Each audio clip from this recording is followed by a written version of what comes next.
آپ نے سب نے جمعے کی نماز کے بعد نکل کے مظاہرہ کرنا ہے پرامن طریقے سے، ہمیشہ پرامن رہو کیونکہ ہمارا ملک ہے، تاکہ پیغام جائے کہ پاکستان وہ قوم ہے جو اسلام کے نام پہ بنی تھی، اور ہمیں تکلیف ہوئی ہے کہ یہ وہاں کی پولیس نے اجازت دی کہ جناب آپ قرآن شریف کو جلا دیں اور آزادی رائے کے مطابق بیٹے کی آمدنی، بیٹے کا جو گھر ہے حسن شریف کا، جو اس نے بیچا ملک ریاض کو، اس کی قیمت تقریباً 45 ملین پاؤنڈز، جو تقریباً 17-18 ارب روپیہ بنتا ہے۔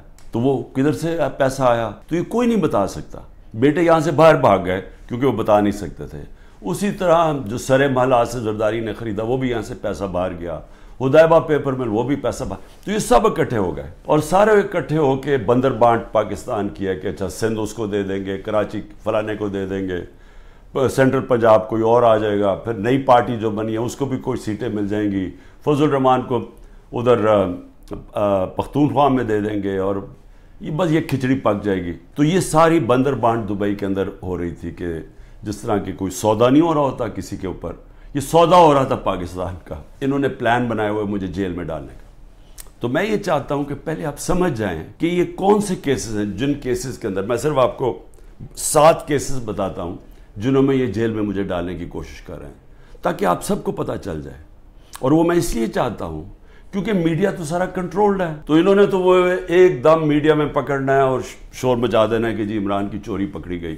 وکیل کا قتل ہوتا ہے 10:30 بجے، 11:30 بجے پولیس میں رپورٹ ہوتا ہے۔ 2:22 میں شہباز شریف کا جو مشیر ہوتا ہے وہ سٹیٹمنٹ دیتا ہے کہ عمران خان نے اس وکیل کو قتل کیا۔ اب یہ سمجھے کہ صرف قتل میں 10:30 سے اور 2 بجے کے اندر وہ فیصلہ کر لیتے ہیں کہ عمران خان نے قتل کیا۔ اس کے بعد کیا ہوتا ہے؟ اس کے بیٹے کو اٹھا کے لے جاتی ہے پولیس۔ اس بیٹے کو 12 گھنٹے سے زیادہ پولیس اپنے پاس رکھتی ہے۔ اگلے دن کی دوپہر کو وہ کہتا ہے کہ جی عمران خان اس قتل میں ملوث تھا۔ لیکن پھر کیا ہوتا ہے؟ اس کی جو بیوی ہوتی ہے، وہ جو دوسری بیوی ہوتی ہے، وہ کہتی ہے کہ فیملی کے لوگوں نے قتل کیا اس کو۔ وہ ویڈیو اپنی جاری کرتی ہے۔ سارے کوئٹوں کو پتہ ہے کہ ان کی وہ وکیل کی دشمنیاں تھیں، سب کو پتہ ہے ان کی آپس میں دشمنیاں تھیں۔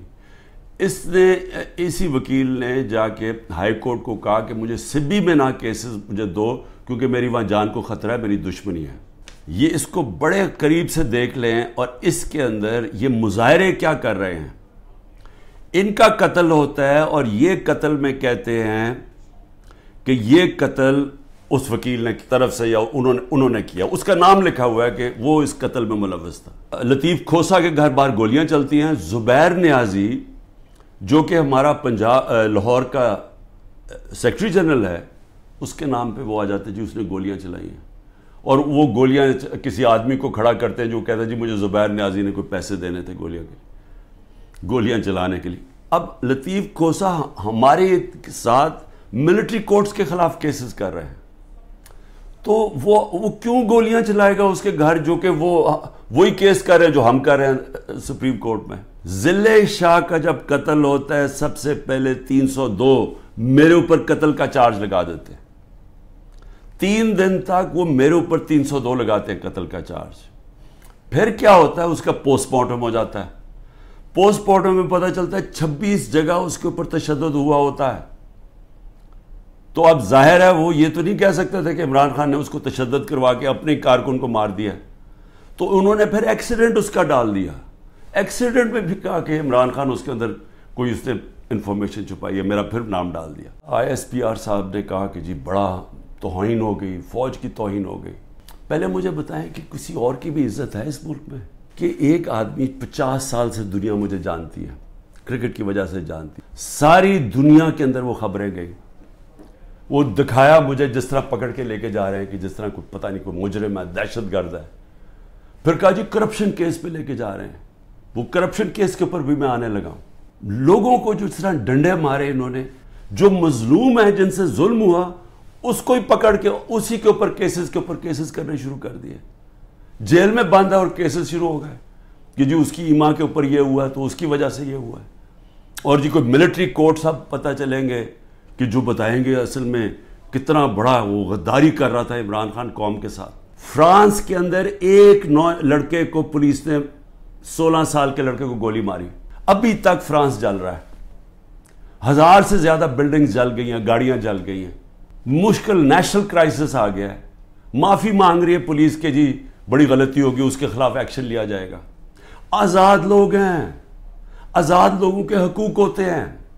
لوگ نکلیں اپنی آزادی کے لیے کہ کیسے جرأت پڑی پولیس کو گولی مارنے کی. یہاں 16 لوگوں کا آج تک ٹی وی پہ نام ہی نہیں لیا جا رہا. سب نہتے تھے. ابھی مجھے ملنے آئے ان کے 2 بچے, ایک چھوٹے بچے جس کے باپ کو گولی مار دی. وہ دبئی سے کام کر رہے, وہ ایسی مظاہرے کے اندر کھڑا ہوا تھا, گولی چلا دی وہاں. مجھے لوگوں نے کہا عمران صاحب آپ نے تو بڑی غلطی کی اپنی گورنمنٹس کرا کے, گورنمنٹس ڈیزالو کر کے. میں نے اپنی گورنمنٹس ڈیزالو آئین کے مطابق کی تھی. میں اپنے سمجھتا تھا کہ ہمارے ملک میں ہمارے سارے وکلا, ہمارے سارے ججز آئین کے ساتھ کھڑے ہو جائیں گے. اب گورنمنٹ کہتی ہے کہ جی اگر ملٹری کورٹس اگر اس نے خلاف فیصلہ کیا سپریم کورٹ نے, تو ہم سپریم کورٹ کے فیصلے نہیں مانیں گے. بشرا بیگم کے اوپر کیس ڈال دیے. کیا ہے جی کہ وہ کبھی گاؤں میں گئی بھی نہیں ہے, اس کے گاؤں میں جی 20 سال کے بعد ایک جگہ سڑک بن گئی. اینٹی کرپشن کا کیس اس پہ کر دیا. میری چھوٹی بہن عظما, اس کے اوپر اینٹی کرپشن مجھے بیچ میں ڈال دیا کہ جی میں جب پرائم منسٹر تھا میں نے اس کو بڑی سستی کوئی زمین دلوا دی ہے یا لوگوں سے قبضہ کر کے. ان کو اتنا نہیں پتا کہ وہ چیک سے اس نے پیسے دیے. اس نے پہلا چیک کس دن دیا؟ 25 اپریل 2022 کو عمران خان پرائم منسٹر نہیں تھا, تو 25 اپریل کو ایک چیک ہے وہ اب, اور دوسرا چیک دیا ہے 2 جون کو. اور کتنے کے چیک ہیں؟ 6 کروڑ روپے کے. تو اس نے چیک کے حصے پیمنٹ کی ہے. القادر یونیورسٹی جو چیریٹیبل ٹرسٹ ہے, مفت تعلیم اس طبقے کو دی جا رہی ہے جو بچے کبھی یونیورسٹی تعلیم نہیں لے سکتے, مفت تعلیم ان کو مل رہی ہے وہاں. یہ کہہ رہے ہیں کہ میں نے القادر کی وجہ سے کوئی فیور کروا دیا. یہاں یونینمس فیصلہ, وہاں لا منسٹر بیٹھے ہیں, وہاں کیبنٹ سیکرٹری بیٹھا ہے, وہاں ادھر فائنانس منسٹر بیٹھے ہیں, وہ سب نے فیصلہ کیا. القادر کے ٹرسٹ میں لکھا ہوا ہے کہ 1 روپیہ نہیں مل سکتا ٹرسٹیز کو, جس میں عمران خان اور بشرا بیگم ہیں. جس طرح نمل یونیورسٹی کے ہمیں کوئی پیسہ نہیں مل سکتا, جس طرح شوکت خان ہمیں نہیں مل سکتا. یہ چیریٹیبل ٹرسٹ ہے. کہہ رہے ہیں کہ میں نے اس کی وجہ سے اس کو فیور کر دیا. بھئی آپ اگر فیور کر دیا, آپ آج جا کے سپریم کورٹ میں ریٹ کر دیں کہ یہ پیسہ ادھر ٹرانسفر کر دیں. میں نے اسی قانون کے مطابق کئی گفٹس لی, کئی میں نے نہیں لی. جو بھی میں نے فیصلہ کیا میں نے بیچ دی ہیں. اس کے اوپر کیپٹل گینز ٹیکس وہ سارا FBR میں نے ڈکلیئر کیا ہوا ہے. سارا کچھ میرا ڈکلیئرڈ ہے. اس میں نے غلط کام کیا کیا. یہ کہہ رہے ہیں کہ جناب وہ اس کی غلط ویلیو دکھا دی. بھئی غلط ویلیو دکھا دی تو ان سے پوچھے جو ویلیو نکال رہے ہیں. میرا تو کام نہیں ہے ویلیو کی, میں تو نہیں جا کے بیچ رہا, میں تو نہیں اسیس کر رہا. مجھے تو جو ہے ایم ایس جو ہوتا ہے ملٹری سیکٹری آپ کا, وہ آپ کو آگے بتاتا ہے کہ جی یہ اپریز ہو کہ یہ آئے ہے اس کے ویلیو, آپ فیصلہ کر لیں آپ نے لینی ہے. نہیں, یہ ہوتا ہے اور یہ پہلے سے چلتا آ رہا ہے. یہ ہے توشہ خانہ کا کیس جس پہ کوشش کر رہے ہیں کہ اندر. اچھا, اور کیس کے اندر یہ بھی ذرا سن لیں. ایک توشہ خانہ کا کیس ہے, اس کے اوپر نیب بھی بلا رہی ہے, اس کے اوپر الیکشن کمیشن بھی اس کو اٹھایا ہوا ہے, اور FIR بھی کاٹی ہوئی ہے اس کے اوپر. یہ کبھی ہو ہی نہیں سکتا کہ ایک ایشو کے اوپر 3 مختلف جگہ کیسز چل رہے ہوں. ہم نے فیصلہ کرنا ہے کہ کیا ہم نے اب اس خوف کی زنجیروں کے اندر اپنے آپ کو غلام رکھنا ہے. میں نے آپ کو بتا دیا کہ آزاد قوموں کے اندر ایسی چیزیں نہیں ہوتی. کوئی کسی کی جرت نہیں ہوتی آئین کے خلاف جانے کی, کسی کی جرت عدالت کے فیصلوں کے خلاف جانے کی نہیں ہوتی. وقت آ گیا یہ لوگوں کے گھروں کے اندر گھس کے جو گھر کی عورتوں سے کر رہے ہیں, بچے اٹھا کے لے جاتے ہیں, گھر توڑ دیتے ہیں, گھر لوٹ لیتے ہیں, یہ ہزاروں گھروں سے کر رہے ہیں. پختونخوا کے اندر گاڑیاں اٹھا کے لے جاتے ہیں.